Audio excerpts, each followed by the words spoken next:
আমার খুব পছন্দের ওভেন বেকড পুডিং রেসিপি নিয়ে চলে আসলাম আজকে আপনাদের সাথে।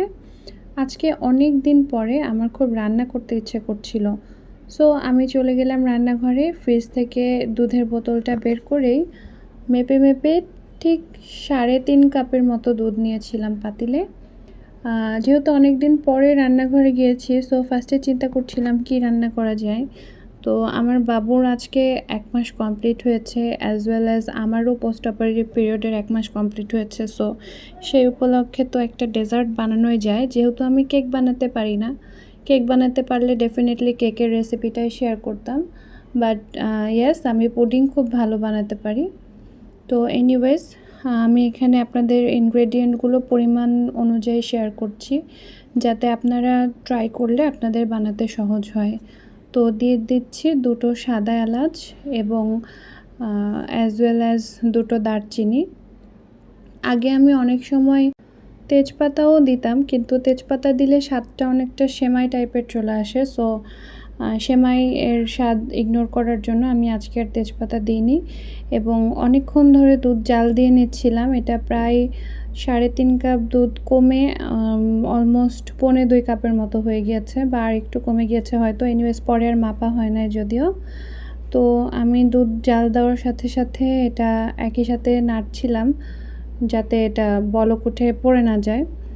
তো এনিওয়েজ, দুধের সাথে আমি আজকের রেসিপিতে বেশ কিছু ইনগ্রেডিয়েন্টস এক্সট্রা অ্যাড করব। সেটা দেখার জন্য অবশ্যই পুরোটা ভিডিও দেখতে থাকবেন। তো আমি চিনি অ্যাড করে নিচ্ছি স্বাদ মতো।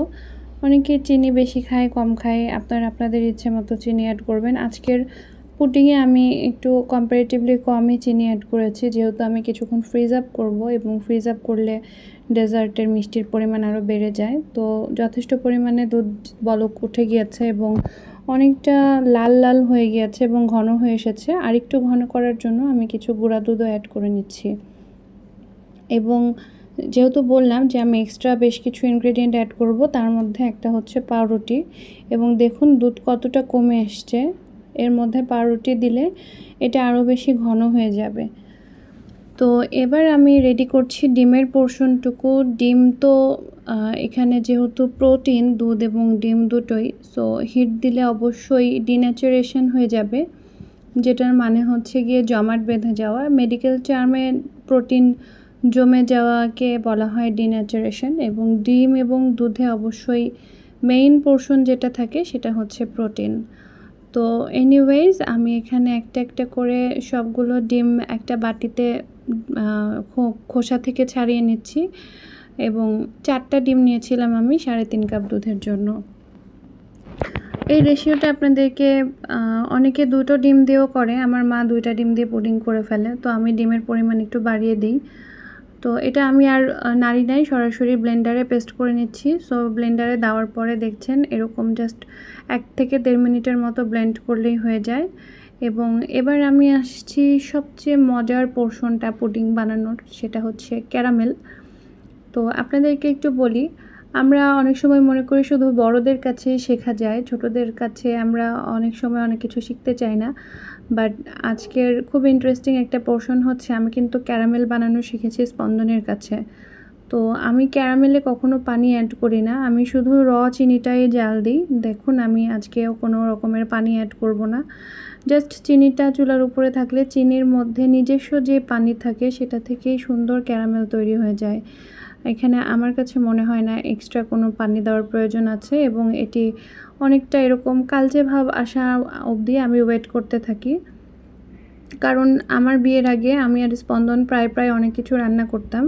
সেখানকার একটা এক্সপেরিয়েন্স হচ্ছে, ক্যারামেলটা যখন এরকম কালচে কালার হয়ে যায়, তখন সেখানে একটা স্মোকড কফি ফ্লেভার আসে, যেটা খেতে আমাদের অনেক মজা লাগে। আপনারা বাসায় ট্রাই করলে জানি না কেমন লাগবে, এক একজনের তো টেস্ট সেন্সেশন এক এক রকম, রাইট?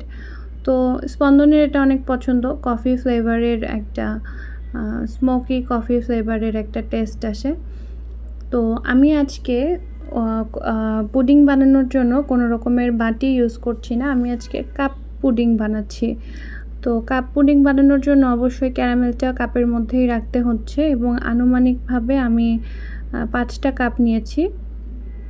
এবং লাকিলি 5টা কাপে মোটামুটি সব কিছুই সঠিকভাবেই হয়েছে, যদিও আমি এটা গেস করে নিয়েছিলাম। তো এভাবে দেখুন আমি ঘুরিয়ে ঘুরিয়ে ক্যারামেলটা সেট করছি এবং পুডিংয়ের এই পোর্শনটা অনেক বেশি ইম্পর্ট্যান্ট। যদি আপনারা এরকম স্মোকড পছন্দ না করেন তাহলে ক্যারামেলে অবশ্যই পানি অ্যাড করে নেবেন, তাছাড়া কিন্তু এই ক্যারামেলটা খেতে অনেকটা তিতা তিতা লাগে।